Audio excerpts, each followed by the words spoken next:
And we're rolling. When it comes to backrooms content, I don't necessarily associate quality with gaming. That being said, these two titles that operate under the banner of the complex are exactly what I would want and expect out of that. I've struggled to find the words to express my appreciation for these titles properly, so we're going to start with the beginning of part 1, found footage.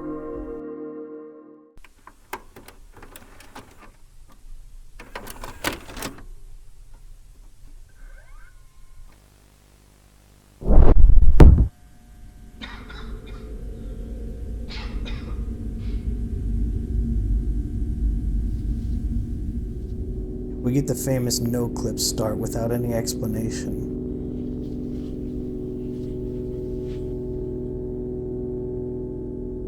We navigate through classic liminal office spaces before catching a glimpse of something moving. Was that just a trick of the camera? Yeah, it must have been. Wait, what the hell is that?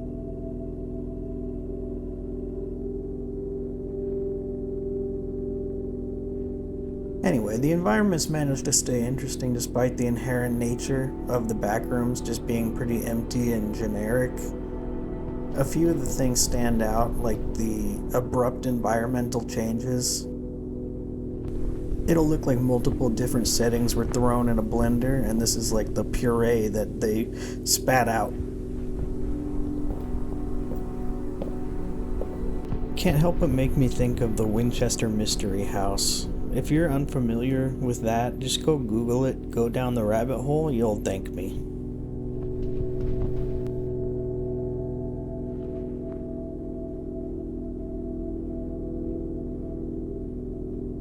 The next bit that really unnerved me was seeing these random chairs that just had longer legs than the others. I don't know what it is, but this really just did something for me. We get this sort of funhouse style hallway that leads us to this fairly normal kitchen with a normal clock. The next room has more chairs, this one just subtly taller than the others. Man, this creator really understands what makes a good liminal space. I think it's worth mentioning that this is a single dev studio with him being like 19 years old if I remember. Dude is crazy talented. We get a few noteworthy things, this Roman statue, a mostly empty gallery, but we start to hear a noise coming from around this corner.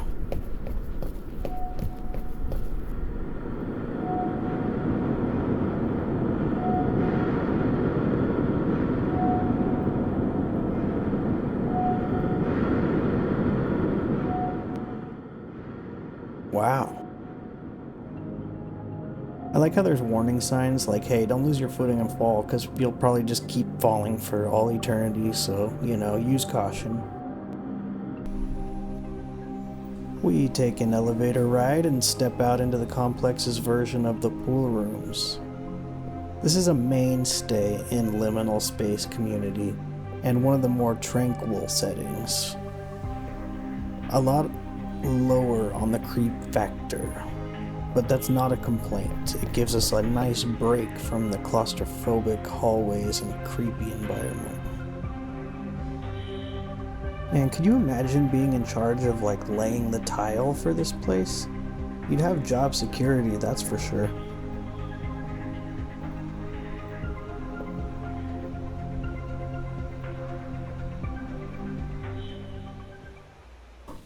The next environment's a sort of hotel theme. Man, I guess they don't have janitors in the complex, huh? Why is it so dirty?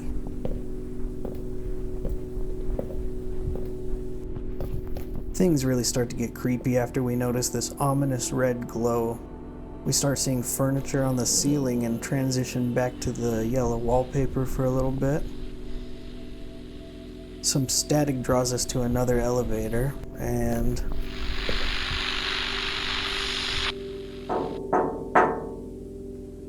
hold on. Is something communicating with us?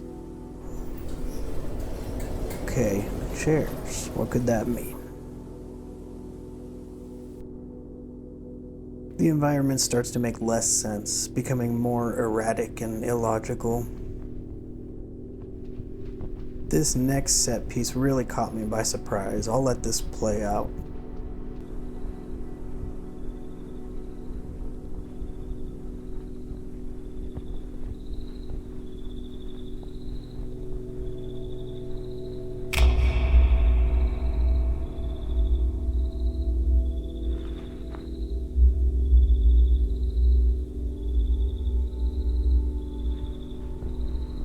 Exploring the houses doesn't really turn up much, but there's one room that has a few chairs just facing in one direction, and there's nothing outright scary about that, but just listen to this sound design.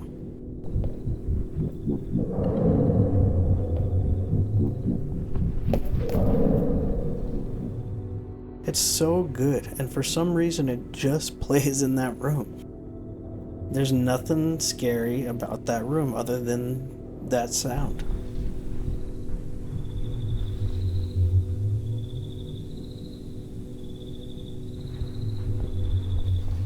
Another house has a radio with some kind of nice elevator music. Man, wouldn't it be nice if this actually played in the elevators?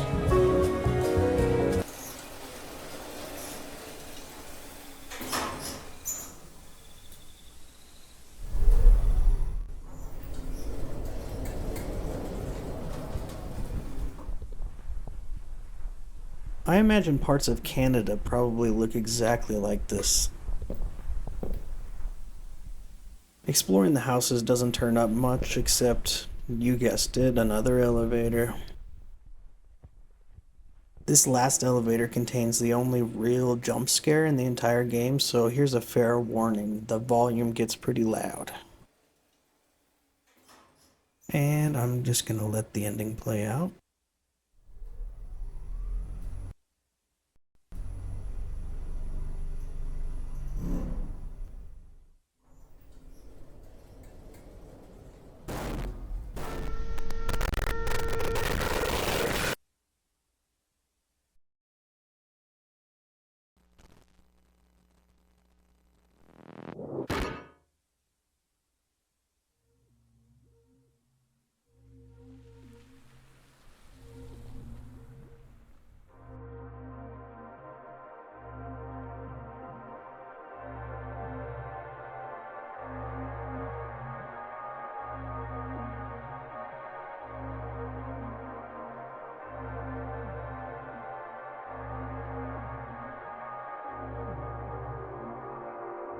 And that's part one.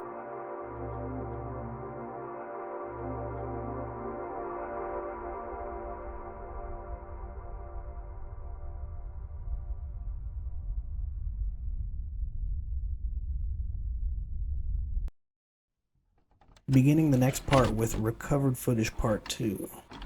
You can immediately see the noticeable jump in graphical quality between game engines. And we're rolling. We start inside what I assume is the Magwave Research Institute. I think so. We suit up, we make our way through the threshold. We get some believable banter between these guys. What's the rush, anyway? Well, the other guys have been waiting up there for about 30 minutes. We had to go. Yeah, of course. This guy definitely has team lead energy. Apparently Magwave has been extremely secretive, and it's almost like our coworkers know that something's up and they're not filling us in. I got no information as to why I'm recording, but Sal told me it was very important to keep the camera on and just not stop. I don't understand why they're being so mysterious. They also said that one of us might need to actually go through the little gap down there as well. So if any one of us needs to go, I would say Newman. Why just me? Well, because you have one of those cameras. They have lights on them too. You could, but not even have to go down there anyway. Yeah, I guess. Okay, David, Mike, and Newman. Hello, boys. You're late. Yeah, we had some issues with the camcorder. Yeah, well, we got work to do. not too much. Shouldn't take more than a few. It'd be all set up. We gain control of the rover to explore further in the complex before we risk going there ourselves.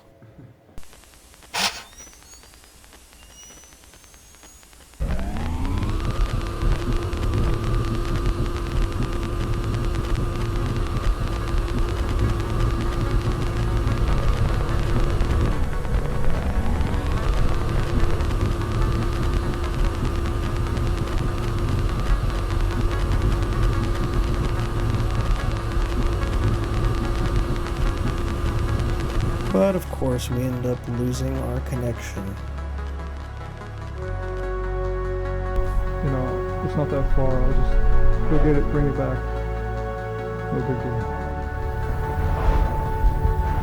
deal. Determined, we crawl under the gap like we were appointed just to make it to where we lost connection, and our rover is nowhere to be seen. Okay, I'm here. Wait, the rover is gone. It's not here. Wait, what? Are you sure you're in the right place? Yeah, it's the right place, but it's definitely not here. That makes some sense. Hold on, I'm gonna go a little bit further. I'll let this next bit play. Yeah, just come back. We'll figure it out. No, I can find it, but I mean, it has to be here. There's no way it could just disappear. Alright, just be quick.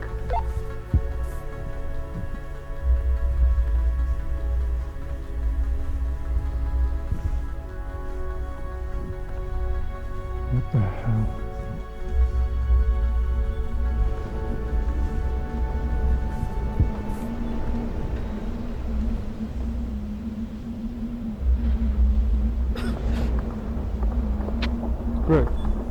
Greg, do you feel that?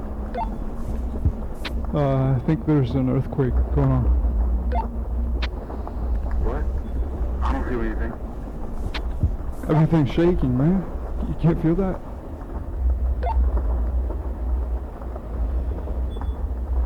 Just hurry back.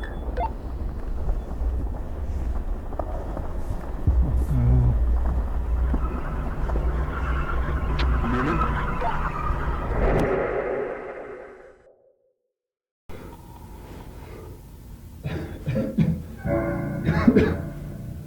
We desperately try to reach out but get no response. Guys, can you hear me? Does anyone copy? Please. Hello? How the fuck did that even happen? We wander the halls of this new environment, a change of pace from the yellow wallpaper. Oh wait, yep, there it is. Yep, here we go. Upon spotting a narrow gap in the wall, we can make out a chair with some real long legs. I love that imagery, it just feels so off. We round the corner and we spot what else is in the room. He looks to have been overtaken by this bacteria mold that we've been seeing.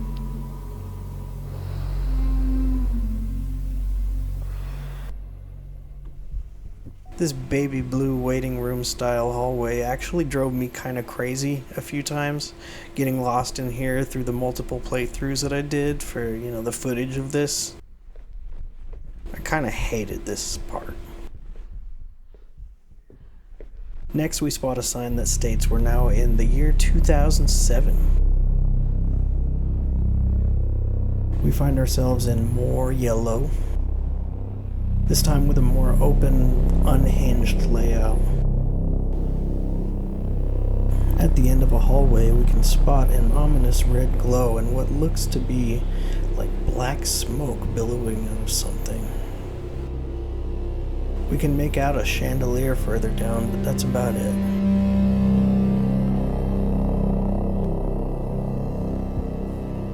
This next part's not a traditional jump scare, but it definitely made me jump. There's not a loud noise or anything, I'm just letting you know.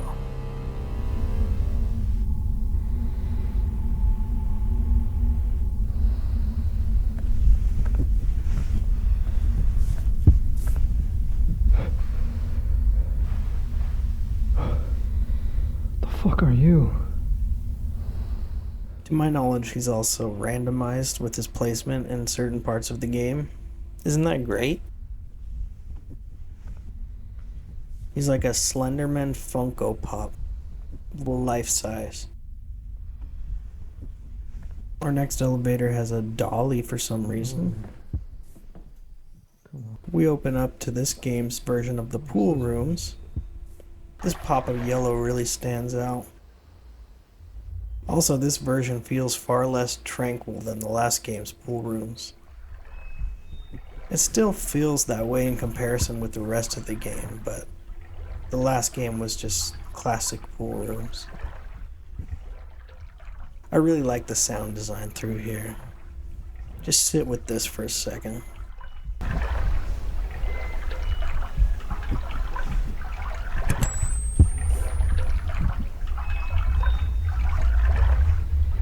The next big set piece really impressed me. Just look at how freaking nice this looks.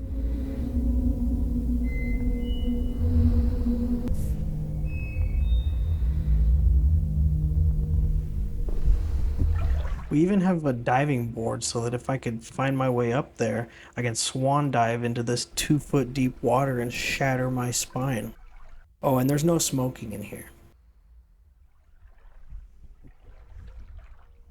Finally, another elevator. We exit into what looks to be a hotel with a dentist office. I never thought of having a dentist office in a hotel, but I'd imagine it's not a terrible business model.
And what, in my opinion, is probably the classiest, best scare in the game.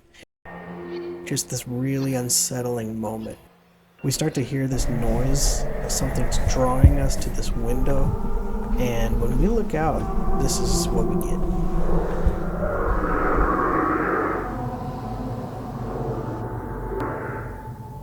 Is that not just the creepiest shit ever? It reminds me of 1408. It was so well done that even watching the footage that I captured for this still kind of creeped me out.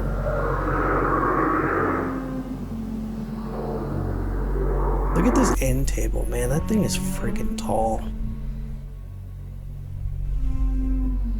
We eventually make our way into this big auditorium-style room. Really nice and fancy. It looks like something in one of those Political reference redacted. hotels or something. This place has got this convenient employee-only exit that has direct access to the subway. Man, you can't get much more convenient than that.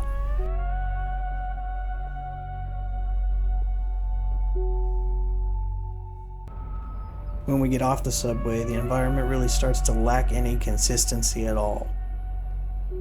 One moment you're in a dirty subway with an abandoned Chinese takeout, and literally 2 seconds later you're in the nicest, cleanest residential setting.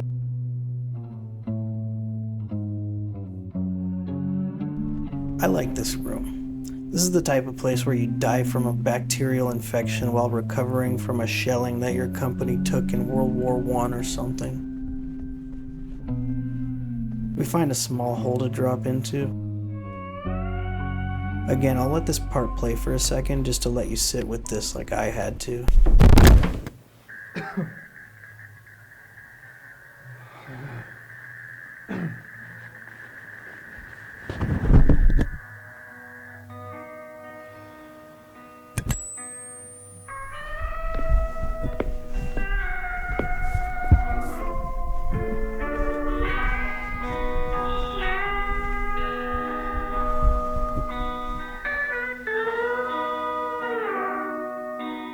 This next area seems to be a sort of like mall, supermarket type setting.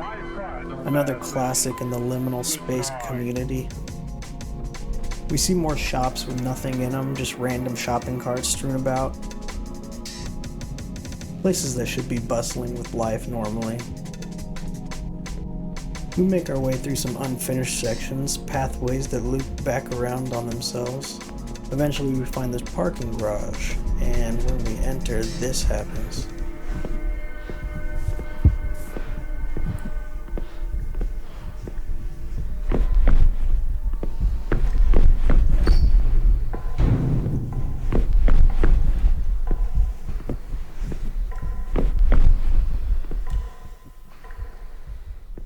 After being in the pitch dark of the parking garage, we enter the most contrasting room ever. It's like whiplash.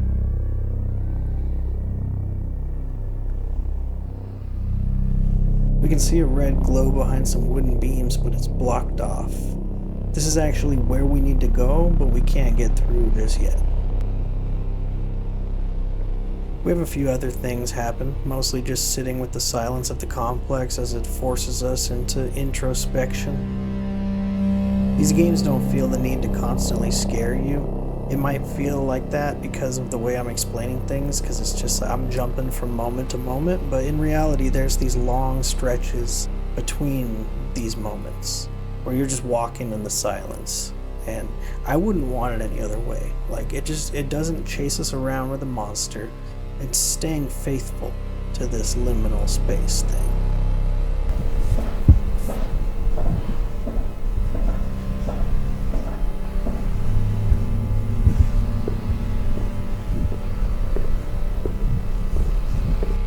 And I'm not one of those people that think that backrooms content isn't allowed to have like a monster or an entity. I'm aware that there's like a pretty vocal group of fans that maintain that viewpoint for sure, insisting that anything of that nature is missing the point of what makes liminal spaces like haunting in the first place. I understand where that point of view is coming from. I just don't personally subscribe to it. That being said, I'm extremely thankful that there isn't a pursuer style enemy in this game chasing me around these environments. I had the most fun with these games when I would just notice little creepy details by spending so much time in the environment, and if I was being chased around, I can guarantee I wouldn't have had such an impactful experience. The next part that really caught me off guard was when the lights came on.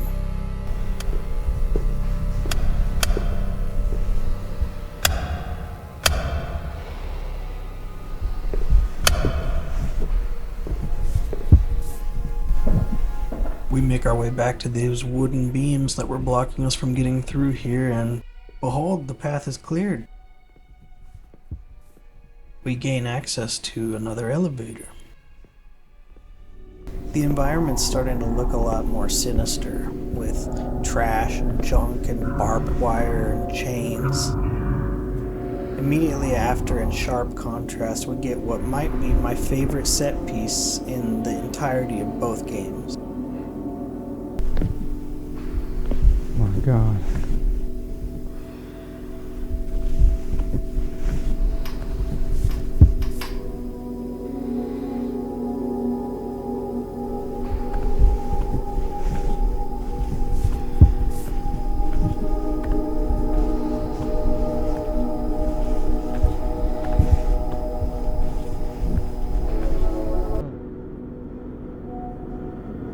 We know what needs to be done.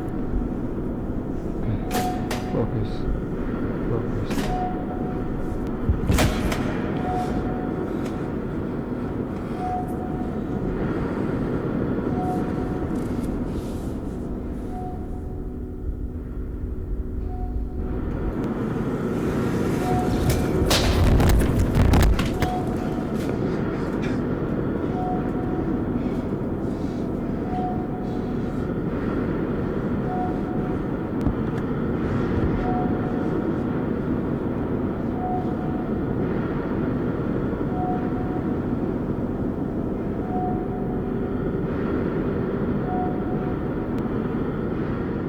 This guy's been following us.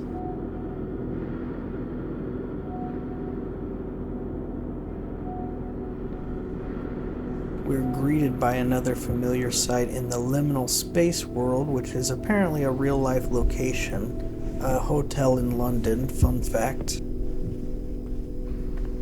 Moving on through more famous liminal images, we eventually start to see some church pews. This one's really long. At this point, we're face to face with a big painting of Jesus. This part determines what ending you'll get depending on which path you take. Jesus told us to take the right path, so here we go. We start to see these bacterial growths all over. This area is clearly more affected than the others. We find ourselves in another yellow hallway, but this feels incredibly off.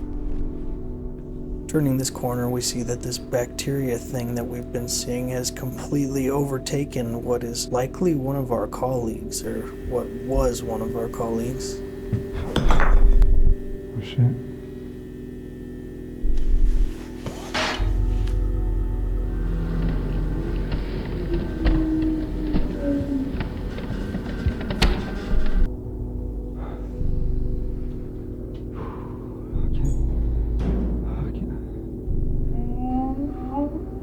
Hey!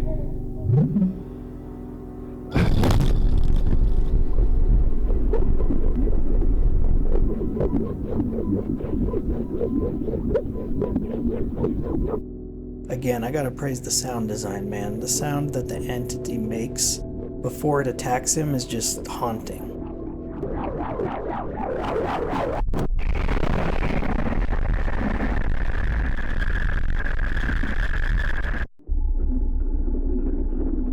We fall from a rift out of the sky and likely to our death. We see our camera in the grass and we get a beautiful shot of the tear that we fell from in the night sky.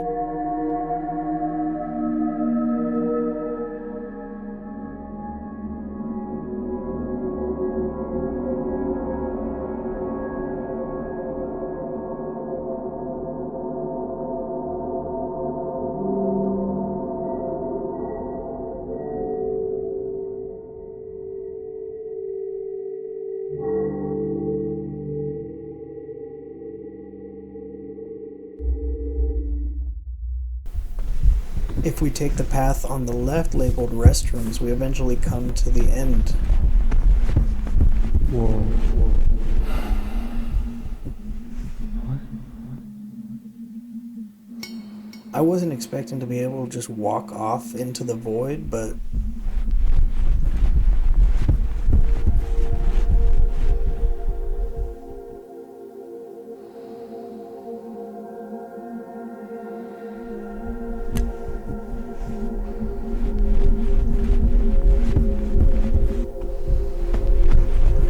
we end up finding where our rover got off to.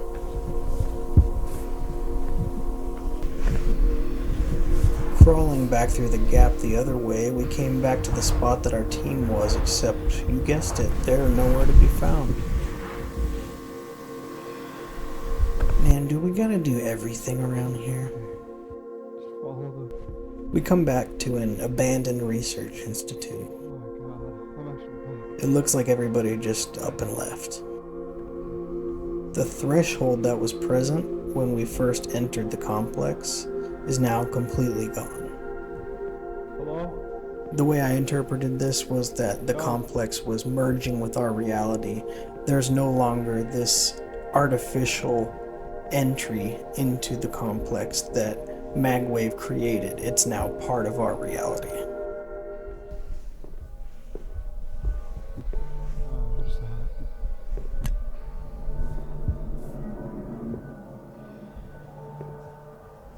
What the fuck? I'm not out.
We see our camera in the grass again. This time we see the same tear, but in the daylight. Both shots are incredible, and I can't decide which one I like more.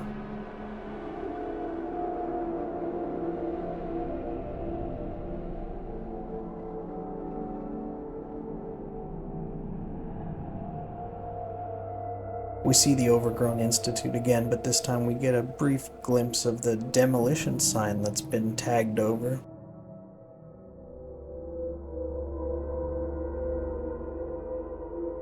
Did the complex merge with our reality and end our world as we know it? Did we travel through time?